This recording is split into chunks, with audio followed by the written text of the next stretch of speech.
সম্প্রতি দেশের জার্সিটা হাতে পাওয়া কিউবার জন্য আসছে সুখবর। তাকে দ্রুতই ডেকে পাঠাচ্ছে বাফুফে। তবে জাতীয় দল নয়, কিউবা শুরুতে খেলবেন অনূর্ধ্ব 23 দলের হয়ে। সেখানেই তার সতীর্থ হিসাবে পাবেন আরেক প্রবাসী ফুটবলার ফাহমিদুলকেও।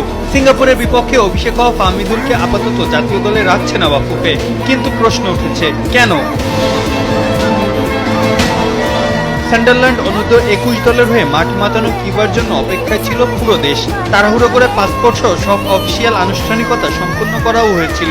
সিঙ্গাপুরের বিপক্ষে মাঠে না নামলেও সবাই আশা করছিলেন আগামী সেপ্টেম্বর উইন্ডোতেই তাকে লাল সবুজের জার্সিতে দেখা যাবে। তবে এখনই জাতীয় দলের দুয়ার খুলছে না তার জন্য।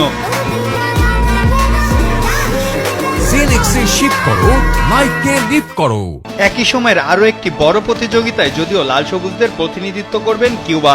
ফাহমিদুল কিউবা ছাড়াও বাফুফের ট্রায়াল থেকে উঠে আসা ৬-৭ জনকেও নেওয়া হবে এই দলে। আরহাম ইসলাম, তানিল সাদিক, সামিল মিয়াদের সংযুক্তি বাংলাদেশ অনূর্ধ্ব 23 দলটাকে দেবে হেভিওয়েট তকমা। এত বড় বড় নাম একত্র করার কারণ একটাই, অনূর্ধ্ব 23 এশিয়ান কাপ বাছাই পর্বটা মাতাতে চায় বাংলাদেশ। নারীদের সাফল্যের পর এবার যুব দলেও সফলতা চায় বাফুফে। শনিবার জাতীয় দল কমিটির সভা শেষে এমন সিদ্ধান্তই নেওয়া হয়েছে। এই দলটির কোচ কাকে করা হবে তা এখনো চূড়ান্ত হয়নি। তবে টেকনিক্যাল ডিরেক্টর হিসাবে থাকবেন সাইফুল বারী। আলোচনা হয়েছে জাতীয় দলের কোচ নিয়েও।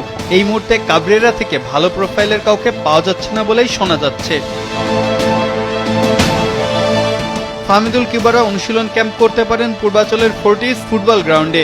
এত তারকাবহুল দল নিয়ে কেমন করবে বাংলাদেশ? পারবে কি যুবারা নারীদের মতোই বাংলাদেশকে সাফল্য এনে দিতে? মাহফুজ আহমেদ, কালবেলা।